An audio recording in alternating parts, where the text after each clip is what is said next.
ایک کمال کا میں آپ کو واقعہ سناتا ہوں، حضرت موسیٰ علیہ نبینا علیہ الصلوۃ والسلام کے دور کا واقعہ۔ اللہ کریم نے آپ کو حکم دیا کہ اے موسیٰ فلاں علاقے میں جاؤ، میرے ایک ولی کا انتقال ہو گیا ہے، تو اس کا جا کر نماز جنازہ ادا کرو، غسل کفن کا انتظام کرو۔ آپ ادھر گئے، آپ نے جب غسل کفن کے لیے کوشش کی تو لوگ کہنے لگے آپ کدھر آ گئے، یہ تو بڑا گناہ گار، بڑا بدکار اور زمانے کا بیکار شخص ہے، آپ اس کا جنازہ پڑھنے آئے ہیں۔ بہرحال آپ نے وہ سارا کچھ کر دیا، پھر اللہ سے کہا کہ یا اللہ بندے تو یہ کہہ رہے ہیں تیرا نافرمان تھا، گناہ گار تھا، اور تو فرماتا ہے تیرا ولی۔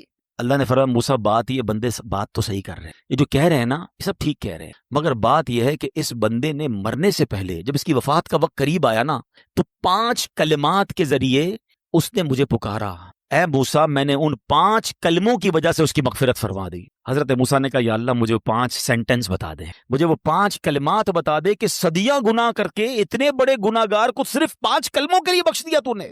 اب ذرا ان 5 سینٹنس کی خوبصورتی، ڈیپتھ اور اللہ سے کنیکٹیوٹی سمجھیے گا۔ کاش یہ بات سمجھ آ جائے کہ توبہ کہتے کس کو ہیں، اللہ سے کنیکٹیوٹی کسے کہتے ہیں۔ ہم کانوں کو ہاتھ لگانا تو یا اللہ میری توبہ، ہمارے تو اسٹائل ہی دوسرے ہیں نا۔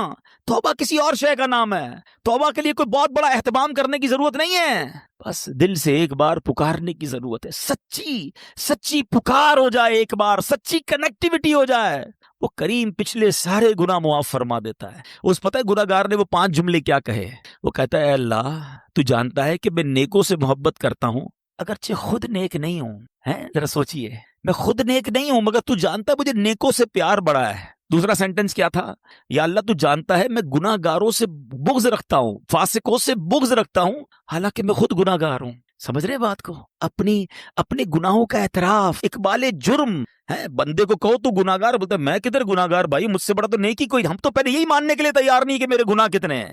اللہ کی بات دنیا سے چھپا لو، اللہ سے چھپتا نہیں کچھ، ادھر اقبال کریں، ادھر مانیں، ایکسیپٹ کریں۔ ہاں دنیا کی عدالت میں اگر ہم کہیں جا کے اپنا جرم ایکسیپٹ کر لیں سزا سنائی جاتی ہے۔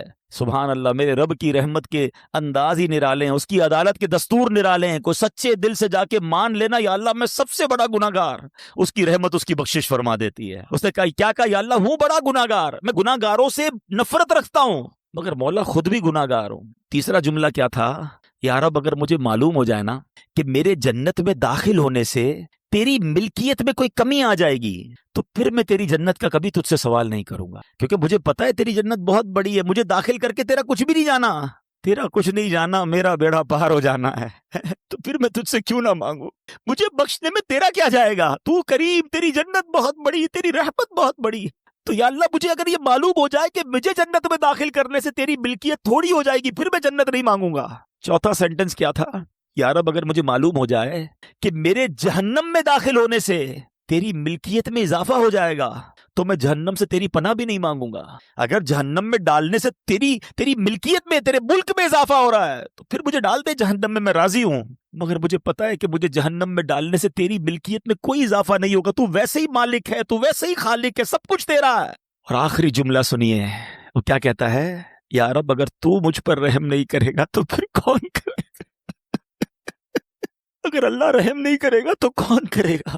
آج اس کی رحم کی بھیک لینے تو آئے ہیں، آج اس کے کرم کی خیرات لینے تو آئے، ہم مانتے ہیں یا اللہ، ہم سب ایکسیپٹ کرتے ہیں، ہم نے بہت گناہ کیے، ہم نے بہت خطائیں کی، لوگوں سے ڈر لگتا رہا کہ کوئی دیکھ نہ لے، مالک معلوم تھا تو دیکھ رہا ہے، پھر بھی ہم نے گناہ کیے، دروازے بند کر کے گناہ کیے، لائٹ آف کر کے گناہ کیے، علاقے تبدیل کر کے گناہ کیے، ہم سب مانتے ہیں مولا، مگر یہ پتا ہے ہمیں بخش دے گا تو تیری رحمت میں کمی نہیں آئے گی، تیرا جائے گا کچھ نہیں، ہم بھی تیرے بندے ہیں، ہم بھی تیرے بندے ہیں، تیرے محبوب کے امتی ہیں مولا، تو رحم نہیں کرے گا تو کون رحم کرے گا۔ حاصل کریں، جب حضرت عبد الرحمن بن عوف کو ہوش آیا نا تو لوگوں نے کہا کہ آپ کی طبیعت کیسی ہے، تو آپ نے کہا کیا مجھ پر غشی طاری ہو گئی تھی ہیں، تو کہا جی، تو کہتے ہیں بے شک میری بے ہوشی میں میرے پاس 2 فرشتے آئے اور کہنے لگے تم چلتے نہیں کہ ہم تمہیں خدا کی بارگاہ میں لے جائیں اور تمہارے بارے میں فیصلے لیے جائیں،